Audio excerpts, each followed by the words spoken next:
Hi friends, welcome to Ragas kitchen friends. இன்னைக்கு வீடியோல சுவையான இஞ்சி சட்னி எப்படி பண்றதாங்க பார்க்க போறோம்.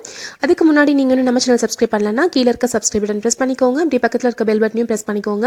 அதுல ஆல் என்ற ஆப்ஷனை பிரஸ் பண்ணிக்கோங்க friends. அப்பதான் நான் அப்லோட் பண்ற வீடியோஸை நீங்க மிஸ் பண்ணாம பார்க்க முடியும். friends, இஞ்சி சட்னி செய்யறதுக்கு தேவையான பொருட்கள் பார்க்கலாங்க.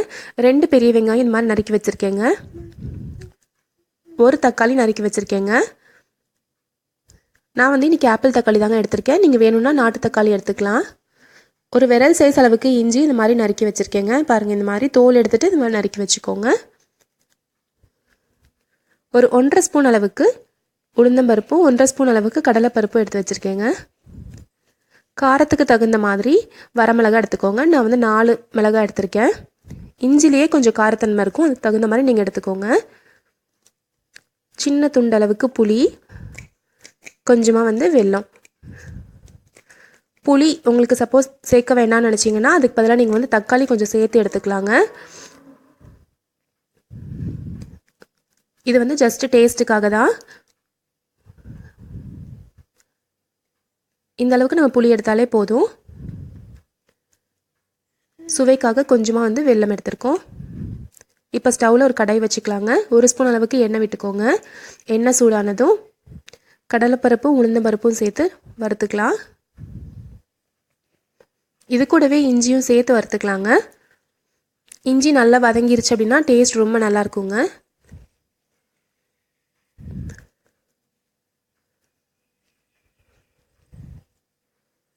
இது வந்து சாதாரணமாக பருப்பு போட்ட தோசை இந்த மாதிரிக்கெலாம் இருக்கப்போ ரொம்ப ரொம்ப நல்லா இருக்குங்க. அதே மாதிரி ரொம்ப ஹெல்த்தி. அட்லீஸ்ட் ஒரு 10 நாளைக்கு ஒரு தடவையாவது இந்த இஞ்சி சட்னி நம்ம செஞ்சு கொடுத்தோன்னா ரொம்ப ஹெல்த்தியாக இருக்குங்க. ஒரு 2 நிமிஷம் இஞ்சி நல்லா வதங்கினதும் இது கூடவே வரமிளகாய் போட்டு வறுத்துக்கலாம். இப்போ பருப்பு லைட்டாக கலர் மாறி வர ஆரம்பிக்குதுங்க. இப்போது நறுக்கி வச்சுருக்க வெங்காயத்தை சேர்த்துக்கலாம். ஒரு நிமிஷம் கிட்ட வெங்காயத்தை வதக்கிட்டு இது கூடவே தக்காளியும் சேர்த்துடலாங்க. இப்போ சட்னிக்கு தேவையான அளவுக்கு உப்பு சேர்த்துக்கலாம்.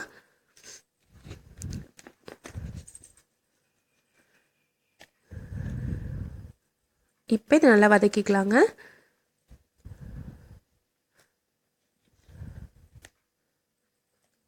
நம்ம எடுத்து வச்சிருக்க புளி சின்ன துண்டு எடுத்துருக்கோம் இல்லைங்களா, அதையும் இது கூடவே சேர்த்து வதக்கிக்கலாம்.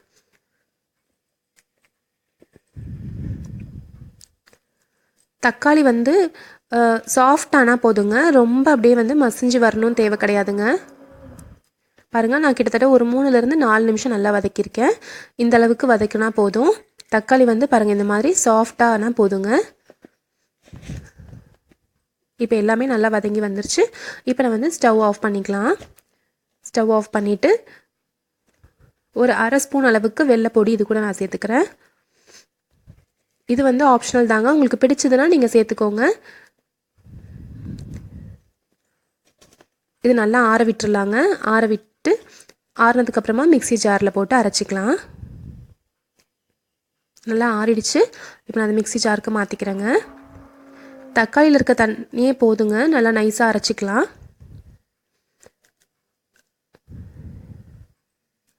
உங்களுக்கு தேவைப்பட்டுச்சுன்னா கொஞ்சமாக தண்ணி விட்டு அரைச்சிக்கோங்க.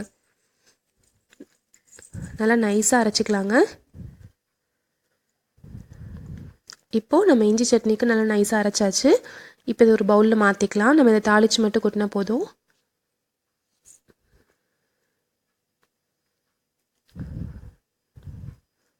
நான் கொஞ்சமாக தண்ணி விட்டுக்கிறேன் இந்த மிக்ஸி ஜாரில் இருக்கிறதையும். இப்போது தாளிப்புக்கு ஒரு 1/2 ஸ்பூன் அளவுக்கு எண்ணெய் விட்டுட்டு சூடானதும் கடுகும் பெருங்காயத்தூளும் போட்டு நான் தாளிச்சிருக்கேங்க. இது வந்து அடை தோசை, கார தோசை, அதே மாதிரி பச்சைப்பயிறு தோசை, கொண்டக்கடலை தோசை, இதுக்கெலாம் சூப்பரான ஒரு சைட் டிஷ்ஷாக இருக்குங்க. ஏன்னா நம்ம பருப்பு சேர்த்து தோசை வந்து ஆட்டுறப்போ அதுக்கு சைட் டிஷ்ஷாக இஞ்சி சட்னி அப்படின்றது ரொம்ப ரொம்ப ஹெல்த்தியாக இருக்குங்க. கண்டிப்பாக நீங்கள் ட்ரை பண்ணி பாருங்கள். ஹெல்த்தி, அதே மாதிரி ரொம்ப டேஸ்டியாகவும் இருக்கும். கண்டிப்பாக உங்களுக்கு பிடிச்சிருக்கும் ஃப்ரெண்ட்ஸ். இந்த ரெசிபி உங்களுக்கு பிடிச்சிருந்துச்சு அப்படின்னா நம்ம சேனல் ராகாஸ் கிச்சனில் ஒரு லைக் கொடுங்க. ஃப்ரெண்ட்ஸ் கூட ஷேர் பண்ணிக்கோங்க. சப்ஸ்கிரைப் பண்ணி வச்சுக்கோங்க. தேங்க்யூ.